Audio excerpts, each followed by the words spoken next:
Subscribe करें और bell दबाएं ताकि कोई खबर रह न जाए।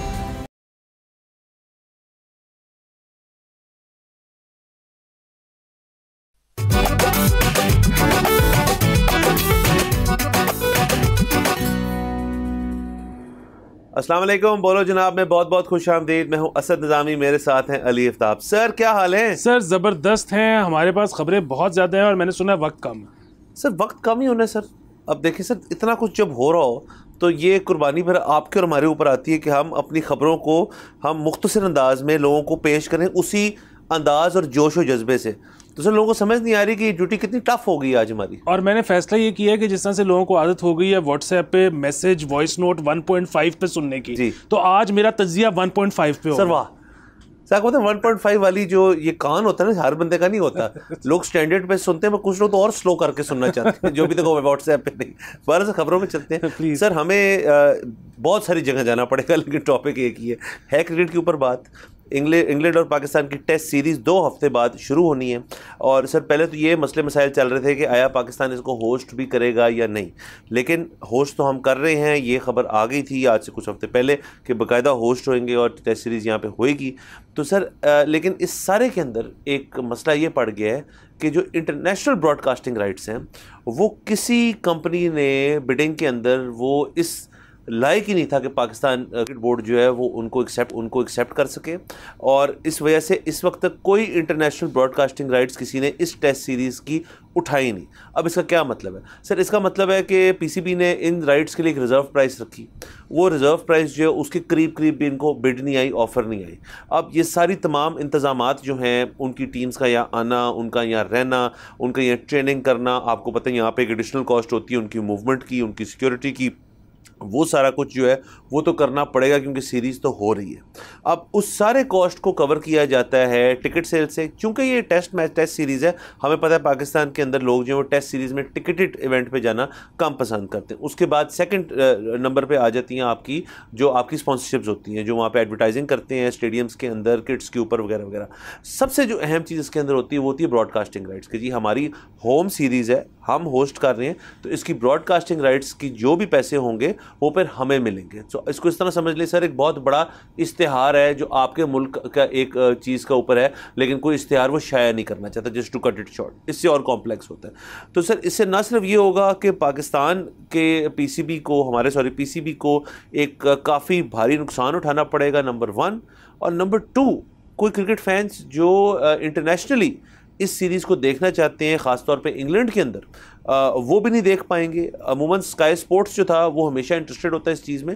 इस दफ़ा स्काई स्पोर्ट्स ने भी हाथ नहीं डाला इस चीज़ के अंदर, उन्होंने भी इससे दूर रहे। इसकी क्या वजूहात है हम उनको आज थोड़ा डिस्कस करेंगे, इसकी बेस पे पहुंचने की कोशिश करेंगे कि ये सारा कुछ क्यों हो रहा है। अलबत्ता फ़िलहाल सर्कमस्टांसेस ये हैं कि ये सीरीज़ जो है डोमेस्टिक आप अपने टेलीविज़न किसी पे देख लेंगे, प्रॉब्ली हमारा जो पब्लिक सेक्टर टेलीविज़न है उसके ऊपर देख पाएंगे।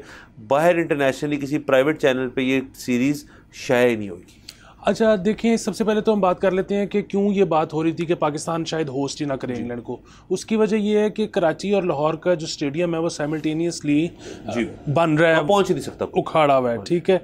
अच्छा, उसके बाद इन्होंने पहले ये सोचना शुरू किया कि हम बाहर ले जाते हैं, फिर वो ज़ाहिर है बहुत बैकलैश आया, तो इन्होंने, और फिर ज़ाहिर है रेवेन्यू मज़ीद शेयर करना पड़ जाना था उस कंट्री के साथ जहाँ पर आपने इसको कराना था। फिर इन्होंने कहा जी अच्छा हम मुल्तान या फैसलाबाद में करवा लेते हैं। उसकी वजह ये है कि अगर हम बीच में रावलपिंडी डालते हैं तो फिर डेट्स इस तरह से करनी पड़ेंगी, जो कि अब मैनेज हो गया है। सो अब पाकिस्तान में ही हो रहा है, लेकिन वो मसला एक और ये हो रहा था ना कि उन्हीं दिनों में इस्लामाबाद में वो कॉन्फ्रेंस हो रही है जिसमें तमाम ममालिक के सरबराह एग्जैक्टली। सो अब वो था कि या तो हम पिंडी टेस्ट को आगे पीछे कर लें या हम पिंडी में भी ना करवाएं और फिर हम मुल्तान और फैसलाबाद और इस तरह से कर लें। खैर वो मैनेज हो गया। अब जहाँ तक ये बात है ना सर टीवी राइट्स की, ब्रॉडकास्टिंग राइट्स की, सो ये बड़ी परेशान कुन बात है और हम इसकी तरफ बहुत अरसे से इशारा कर रहे थे। और मसला सिर्फ पाकिस्तान इंग्लैंड सीरीज़ का नहीं है, ये पाकिस्तान का अगले जो 3 साल की बायलैटरल सीरीज़ हैं ये सब के राइट्स नहीं बिके अभी तक। उसकी वजह यह है कि पाकिस्तान खुद भी अब मान रहा है कि हमने एक बहुत एक्सेसिव बेस प्राइस रखी थी, 24, 25, 26 की राइट्स हैं। एग्जैक्टली। पाकिस्तान ने कोई कहा था कि समथिंग टू दिस इफेक्ट, अब ये फिगर थोड़ी सी आगे पीछे हो सकती है, कि पाकिस्तान ने कहा था कि जी हम बिडिंग शुरू $21 मिलियन प्लस करेंगे, यहाँ से शुरू होगी बिडिंग। जो पाकिस्तान को वाहिद ऑफर आई वो शायद $7.8 मिलियन की थी। अच्छा, जिसकी वजह से पाकिस्तान ने वो देने से इनकार कर दिया, लेकिन अब पाकिस्तान खुद भी ये कह रहा है कि हाँ हमसे ज़्यादती हुई, हमने बेस प्राइस बहुत ज़्यादा रख दी। अच्छा, पाकिस्तान से ये ज़्यादती किस तरह हो गई या किस तरह ये निगलेक्ट हो गया, ये बात वो इस तरह हो गई कि दो तरह के राइट्स होते हैं किसी भी मुल्क के, एक ICC और एक डोमेस्टिक, या डोमेस्टिक कह लें या बायलैटरल कह लें। अच्छा, जो ICC राइट्स है ना, वो पाकिस्तान के पिछले 2-3 दफ़ा में बहुत महंगे बिके हैं। तो इनका ये ख्याल था कि अच्छा, इसका मतलब है कि हमारे डोमेस्टिक जो या बायलैटरल जो हैं राइट्स वो भी महंगे बिक जाएंगे, लेकिन ये तासुर सरासर गलत था और गलत साबित हो गया। अच्छा, वो जो ICC राइट्स है ना, उसमें तो फिर होता ये है कि सबसे पहली बात कि उसमें जो है वो आप बहुत सारी टीमों के साथ जब आपके टूर्नामेंट्स होते हैं तो वो ICC के पास, खासतौर पे जो ICC के टूर्नामेंट्स होते हैं उनके पास होते हैं राइट। फिर उसमें बहुत सारी टीमों के साथ आपने खेलना होता है, फिर उसमें सबसे बड़ी बात आपने इंडिया के साथ खेलना होता है, तो इसलिए उसके राइट्स महंगे बिकते हैं। पाकिस्तान के बायलैटरल का जो सबसे बड़ा प्रॉब्लम है, आपको पता होगा कि आज से ये जब बिग 3 वाला शोशा उठा था, कोई मेरे ख्याल में 2014-15 की बात है, तब से मैंडेटरी कर दिया इंग्लैंड ने कि वो साल की 2 सीरीज़ इंडिया से लाजमी खेलेगा, ऑस्ट्रेलिया ने मैंडेटरी कर दिया कि वो साल की 2 सीरीज़ इंडिया से लाजमी खेलेगा। क्यों? उसकी वजह ये कि इंडिया से सीरीज़ खेलने में सबसे ज़्यादा रेवेन्यू बनता है। तो पाकिस्तान क्योंकि वो सीरीज़ खेल ही नहीं सकता, ना वहाँ जाके ना वो यहाँ आते हैं, तो इसलिए पाकिस्तान का रेवेन्यू बनता ही नहीं। और फिर जाहिर है दीगर मसाइल भी हैं। अब जिस तरह टेस्ट आपने शुरू में जिस तरह बताया, पाकिस्तानी जो है वो अच्छी मार्केट नहीं है, टेस्ट क्रिकेट के लिए बिल्कुल भी मार्केट नहीं है। उसके अलावा मतलब वनडे और T20s में चले ठीक है, पाकिस्तानी शौक से देख लेते हैं, लेकिन क्योंकि पाकिस्तान की इकोनॉमी अच्छी नहीं है तो सबसे पहले टिकट कम बिकती है। टिकट कम बिकने के अलावा मर्चेंडाइज़ कम बिकती है। मर्चेंडाइज़ कम बिकने के अलावा वैसे ही जो मार्केटिंग, जो ब्रांड्स हैं वो मार्केटिंग बजट ही कम रखते हैं, क्योंकि पाकिस्तानी ख़रीद ही नहीं सकते ज़्यादा प्रोडक्ट्स। जो इंटरनेशनल ब्रांड्स हैं वो तो पाकिस्तान में बिल्कुल भी इन्वेस्ट नहीं करते, ज़ीरो इन्वेस्ट करते हैं। उसकी वजह है कि यहाँ पर लोग ख़रीद नहीं सकते। सो ये होगा जब मुल्क की मईशत नीचे होगी तो फिर ये होगा। सर एक तो ये बात डेफिनेटली कि इसका एक लार्जर स्कीम ऑफ थिंग्स के अंदर मईशत से भी ताल्लुक़ है। दूसरा आप देखें अभी जो हमारा ये टूर्नामेंट हो रहा है एक वनडे का, और उसके अंदर तमाम लोग खेल रहे हैं, तो उनको उन्होंने आई थिंक फ्री टिकट रखा हुआ है उसका, तो वो हाउसफुल भी जा रहा है उसके अंदर, तो लोग शौक रखते हैं। अब या तो कोशिश ये करनी चाहिए कि तमाम स्टेडियम्स के अंदर ऐसी जगहें बनाएं, एक तो फ्री एंट्री हो जहाँ पे, दूसरे जो ज़रा बेहतर इंक्लोजर्स हैं उनके अंदर टिकटेड हो। मैं सॉरी आपकी बात काट रहा हूँ, लेकिन सिर्फ इसमें टेस्ट क्रिकेट की अगर आप बात करें ना, कम से कम टेस्ट में 2-3 दिन ऐसे ज़रूर होते हैं जिस दिन फ्री होता है, लेकिन फिर भी नहीं बढ़ते। टेस्ट का सर असल में यहाँ पे ना उसको क्लैरिटी भी नहीं है ना उस तरह से कि देखें अब इंग्लैंड वाली सीरीज़ जो है और जब ये पीछे बांग्लादेश वाली आई है, ये सारे कंट्रीब्यूट करते हैं टुवर्ड्स जो आपका इंटरनेशनल एक टेस्ट टूर्नामेंट हो रहा है। उसको यहाँ पे मेरे ख्याल में बहुत लोगों को उस तरह से, क्रिकेट लवर्स को तो पता होगा, लेकिन बहुत लोगों को ये अंदाज़ा हो कि यार ये किसी एक वर्ल्ड कप का एक लेग खेली जा रही है फ़र्ज़ करें, तो मे भी इंटरेस्ट बढ़ जाए उसके अंदर। तो उसके साथ साथ देखें आपने भी जिक्र किया कि पिंडी कराची स्टेडियम और लाहौर का गद्दाफ़ी स्टेडियम जो है, गद्दाफ़ी स्टेडियम तो थोड़ी देर वो चेंज हो जाए उसका नाम भी, बट वो कंस्ट्रक्ट हो रहे हैं, वो रिकंस्ट्रक्ट हो रहे हैं। मेरा जाना हुआ गद्दाफ़ी स्टेडियम के पास कुछ देर, वहाँ तो अभी गद्दाफ़ी स्टेडियम तो छोड़े, उनके उसके सामने जो सड़क जाती है वो बिल्कुल सारी मतलब एक्सेस ही नहीं, उस पूरे एरिया में एक बंदा जो है वो जा नहीं सकता। तो अब ये ठीक कर रहे हैं, ये क्यों ठीक कर रहे हैं, उसके अंदर अपकीप क्यों बना रहे हैं? मैं तो मुझे लग रहा है सिर्फ स्टेडियम के हद तक काम होएगा, कराची के अंदर भी तो हमें पता है वो पिलर्स वाला एक इशू है।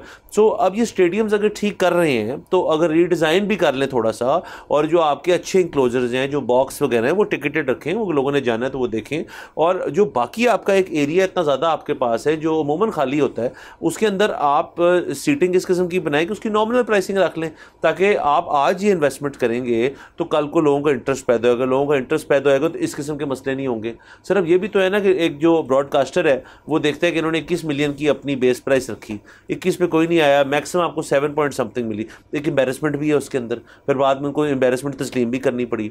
And regardless of this sir, ये सारी बातें जो हैं ये तो नंबर्स की बातें, एक क्रिकेट की जो एक स्पिरिट है और जो हमारे अंदर एक मोमेंटम होता है क्रिकेट का, वो तो टूट गया ना सर इसके अंदर। अब ये देखें, ये खबर आप और मैं डिस्कस कर रहे हैं, 4 क्रिकेटर्स इसको पढ़ लेंगे, उसके बाद वो कहेंगे यार कि यानी कि हम खेल रहे हैं, अब हमें को देख भी नहीं रहा, अब सर जब क्रिकेट बाहर देखी जाती है, टेस्ट की हो जाए या वनडे या T20 हो जाए, लीग वाले भी देखते हैं और भी लोग देखते हैं। अब यानी कि बाहर अगर हमारे लड़कों को किसी ने देखना है कि यार ये बच्चा अच्छा है, ये लड़का अच्छा है, तो अब उसको देख भी नहीं सकेंगे। हमें ये अगर इस बात को हम सोचना शुरू करें तो फिर तो मिशन सक्सेसफुल है।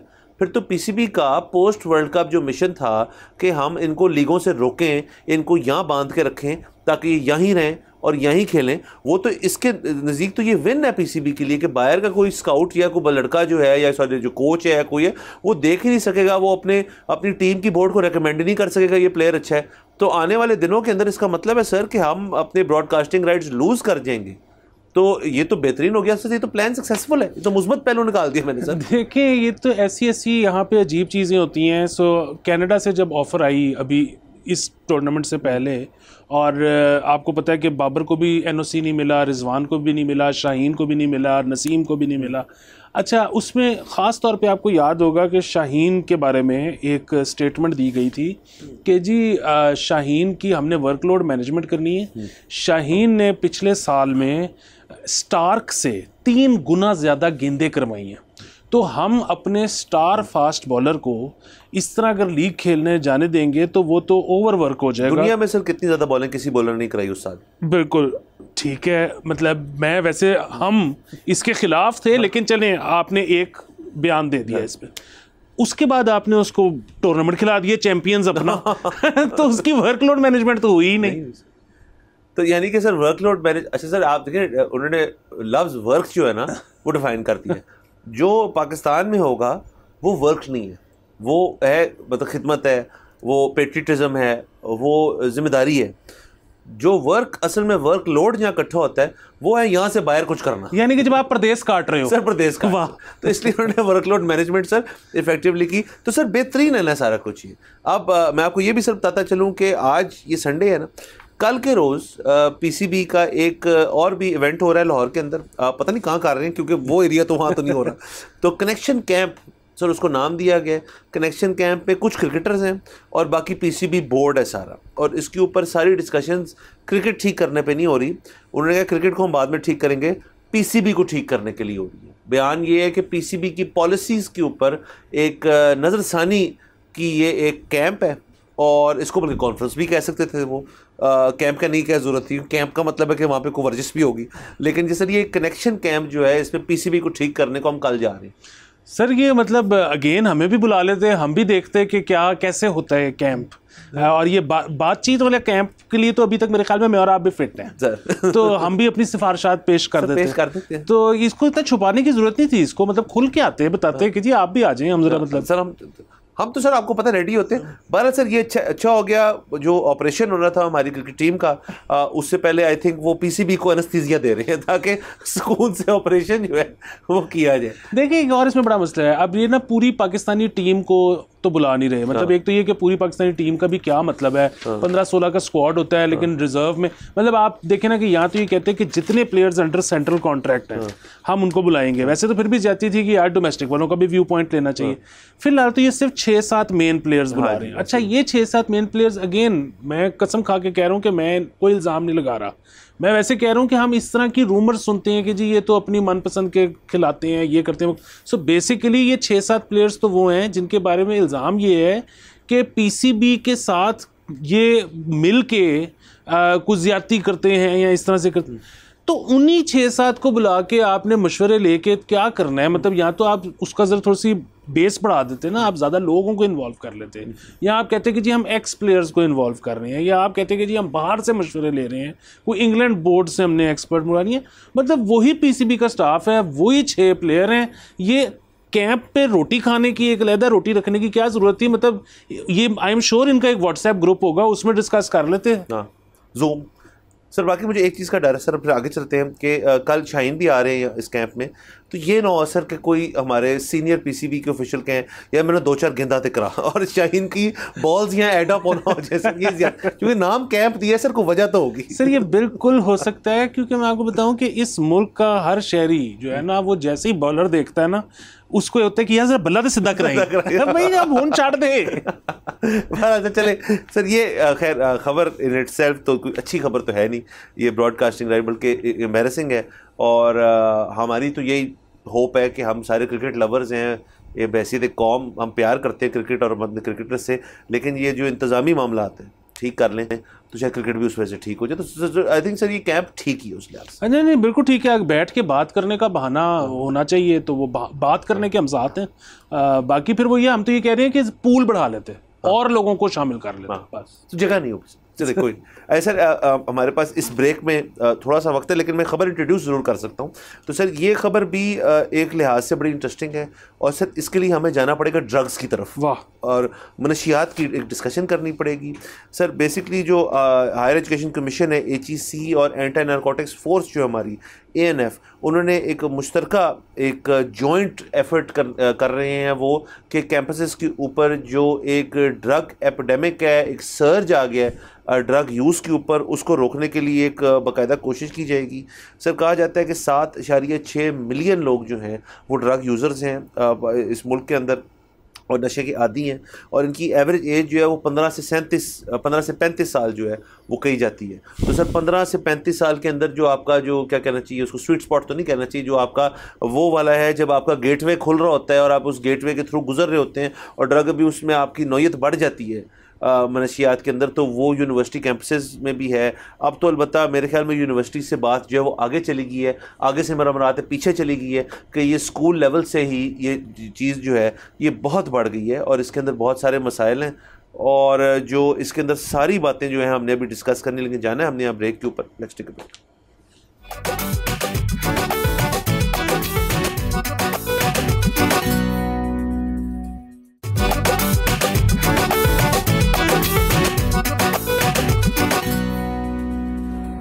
Welcome back from the break. आप देख रहे हैं बोलो जनाब। सर ब्रेक से पहले सारी डिस्कशन हो रही थी क्रिकेट के ऊपर, उसके बाद हमने शिफ्ट कर दिया, ये एक ड्रग्स का जो इशू है उसके ऊपर एक क्रैकडाउन करने को जा रहा है HEC और ANF मिल के।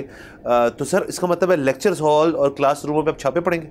हाँ जी, मैं वैसे इस पर ना सबसे पहले तो ये जानना चाहता हूँ कि HEC का तो जो मेरे ख्याल में जुरिस्डिक्शन है वो बहुत कम इंस्टीट्यूट्स तक है।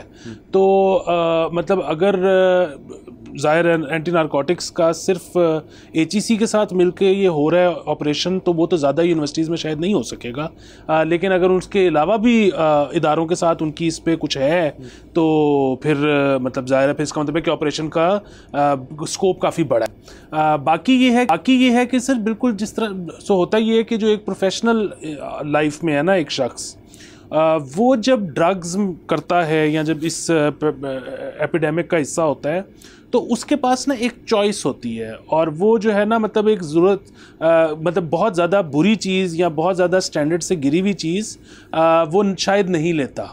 Students on the other hand जो है ना वो बहुत डेस्परेट होते हैं, उनको जो भी मिले। तो जो सबसे बड़ा मसला है ड्रग्स को लेकर वो मेरे ख्याल में तो ये है कि एक तो जाहिर है लोगों को ख़ास तौर पे जब वो एक ख़ास मैच्योर एज तक नहीं आ जाते उससे पहले उनको कभी इस तरह की चीज़ नज़र भी नहीं आनी चाहिए, लेकिन ज़्यादा बड़ा मसला ये है कि बच्चे बेचारों को तो कुछ भी मिल जाता है और वो कर लेते हैं। तो ये मेरे ख्याल में कि ये जब इस तरह की चीज़ होगी तो उससे स्टैंडर्ड बेहतर हो जाएगा क्योंकि रोकी तो नहीं कोई चीज़ जा सकती, लेकिन कम से कम क्वालिटी बेहतर होनी चाहिए। सर आप सर यूं आए इसके अंदर के आपने एंट्री की और से मारी है। सर HEC का सर मेरे नज़दीक तो ये जानना है कि तमाम जो आपकी पब्लिक यूनिवर्सिटीज़ तो यस ऑपरेट उसके मैंडेट के अंदर उसकी गाइडलाइंस के अंदर करती हैं, प्राइवेट भी काफ़ी सारी करती हैं। अच्छा अच्छा, हाँ प्राइवेट भी मतलब HEC का एक सर्टन एक लेवल ऑफ वो होती है उनके साथ एक अंडरस्टैंडिंग। जैसे मुझे इस तरह से पता है कि क्योंकि मैं खुद पढ़ाता हूँ कि वो उनको जो आपने एक टीचर की या लेक्चरर की जो एक क्वालिफ़िकेशंस हैं वो HEC मैंडेटेड होती हैं कि एक शख्स जो बैचलर्स को पढ़ा सकता है उसके पास इतने साल होने चाहिए एजुकेशन के और एक्सपीरियंस के, तो वो फिर पढ़ा सकते हैं समथिंग। सो लेकिन ये जाहिर है सर कि HEC की दखलंदाजी जो है पब्लिक सेक्टर में तो 100% होगी, ये हम कह सकते हैं प्राइवेट सेक्टर के अंदर क्योंकि वो सेल्फ रेगुलेटेड होते हैं उसके अंदर कम होगी। दूसरा सर देखिए ये मतलब अगेन प्लेइंग डेविल्स एडवोकेट, अब ये आप करेंगे तो इससे दो मसाइल इसके अंदर मुझे नज़र आते हैं।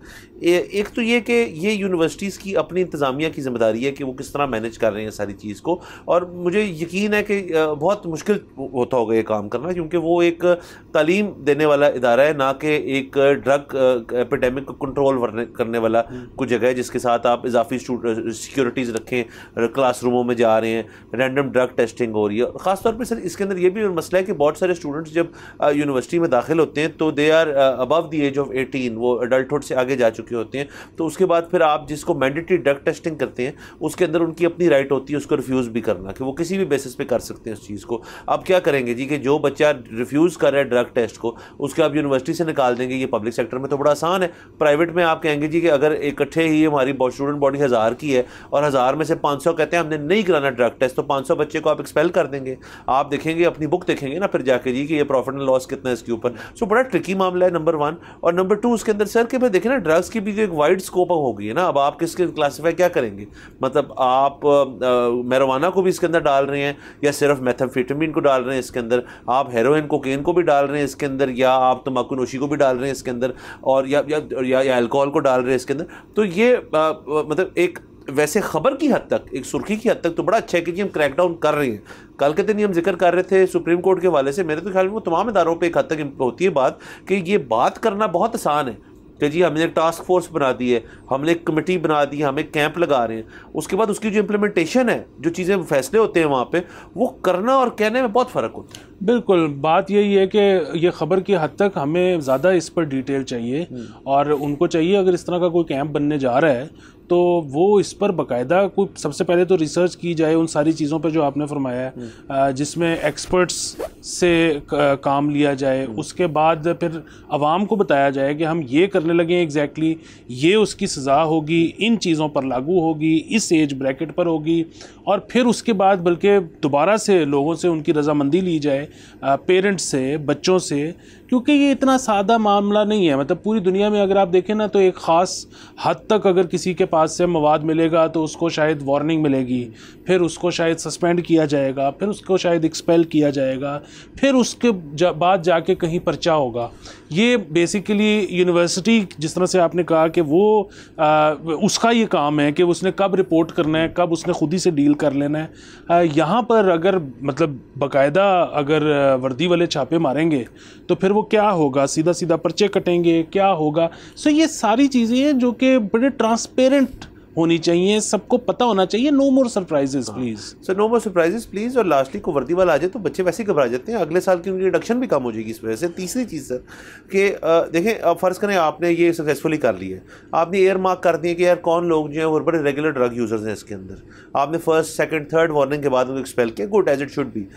उसके बाद जब थर्ड वार्निंग आ जाए इसका मतलब उस शख्स ने कभी छोड़ी नहीं, इसका मतलब है वो एक बॉर्डर लाइन एडिक्ट है या एडिक्ट हो चुका है। अच्छा, अब क्या करना है, अब उसके जो आगे फ्यूचर वो बंद कर देना है, उसके दरवाजे बंद कर देना है, उसको यूनिवर्सिटी से एक्सपेल कर देना। उसकी फ़ाइल के ऊपर लिखा हुआ है जब वो किसी और यूनिवर्सिटी जाएगा एक्सपेल्ड फॉर ड्रग यूज़, और रखेगा उसको नहीं रखेगा। अच्छा, वो भी यूनिवर्सिटी नहीं जाएगा तो घर वाले उसको किसी रिहेबिलिटेशन की प्रैक्टिसेस, ये एंटी नारकोटिक फोर्स का विंग है जो रिहेबिलिटेट करता है। हायर एजुकेशन कमीशन जो है उसको पता भी है ये क्या है, कोई रिहेबिलिटेशन, कोई रिहैब, कोई अच्छे डॉक्टर, साइकाइट्रिस्ट, साइकोलॉजिस्ट, मेडिकेशन, जो भी नई दुनिया के अंदर चीज़ें हो रही हैं उसको वापस मेंबर ऑफ सोसाइटी बनाने के लिए कुछ किया जाएगा, या बस उसका फ्यूचर जो है 3 या 4 ड्रग टेस्ट के बाद और 3-4 छापों के बाद ख़त्म हो गया उस बच्चे का, वो घर बैठे आराम से और पेरेंट्स जो हैं उसको खिलाएं पिलाएं और कहें ये तो ड्रगी है, ये होएगा सर? बिल्कुल सर। और फिर इसमें साथ एक और चोर बाजारी शुरू होगी और वो ये है कि जाली ड्रग टेस्ट्स। सो वो बेसिकली एक नया माफिया जन्म लेगा। अगेन सर बात ये है कि जब तक आप यूथ को मौके नहीं देते कि वो एक्सेल कर सकें अपनी फील्ड में, वो खेल सकें, वो आर्ट्स में हिस्सा ले सकें, वो मतलब जो करना चाहें वो, क्योंकि यूथ में एक ख़ास किस्म की एनर्जी होती है, वो उन्होंने कहीं ना कहीं लगानी है। अगर आप उनको कोई ठीक जगह नहीं दोगे तो वो फिर गलत जगह पे निकलेगी। अगेन मेरे ख्याल में नशे से ज़्यादा बड़ी लानत दुनिया में कोई है ही नहीं। लेकिन ये है कि आप अगर उनको ठीक रिसोर्सेज भी नहीं दोगे और फिर आप नशे भी नहीं करने दोगे तो फिर खुदा ना खास्ता हो सकता है वो खुद का बमबार बन जाए। तो वो उससे तो ये बेहतर है। अगेन ये हम बड़े ना एक एक लाइन की स्टेटमेंट पर चलने वाले लोग हैं कि ये कर दो, वो कर दो, कैंप बना दो, छापा मार दो, करप्शन ख़त्म कर दो। भाई आप इस नहज तक पहुँचे कैसे हैं? कोई इसका जब तक एनालिसिस नहीं करेगा तब तक आपको ये नहीं पता लगेगा कि आगे का लाहे अमल क्या होना है, और जो भी होगा वो कॉम्प्लेक्स होगा, वो वन लाइन सोल्यूशन कभी नहीं होगा। सर बिल्कुल वन लाइन सोल्यूशन नहीं है, इसके अंदर बहुत ज़्यादा है। और ये कोई सर ये तो नहीं होना कि हमने मंडे को जो है मेथाम्फेटामीन पाकिस्तान में डिस्कवर हुई है और बुध को ये हो गई कि जी बुध को सब कर रहे हैं बैठ के, मतलब ये तो बहुत ही ज़बरदस्त चीज़ हो गई।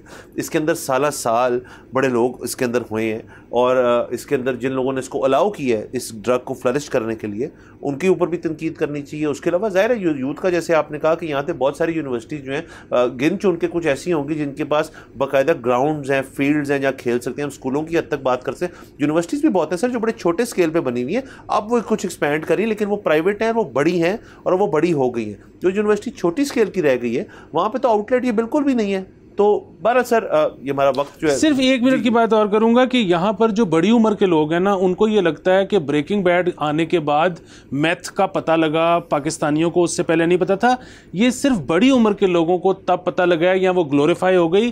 कराची में ब्रेकिंग बैड आने से 20 साल पहले से मैथ बनती है और बिकती थी और उसको शीशा कहते थे और वो 100 रुपये ग्राम होती थी। सर सोचिए तो बात sir, this is where we are. हम ये नहीं कह रहे कि HEC और एंटी नारकोटिक फोर्स जो है वो कुछ गलत करने को जा रहे हैं। हम सिर्फ ये कह रहे हैं कि जो आप करने को जा रहे हैं उसके अंदर थोड़ा सा आप मज़ीद और लोगों को ऐड करें और इसको एक तरीके से करें ताकि हम इस चीज़ से छुटकारा पाएं। बहरहाल हमारा वक्त ख़त्म हो जाता है, अगले हफ्ते आपसे इंशाल्लाह फिर मुलाकात होगी। खुदा हाफिज़।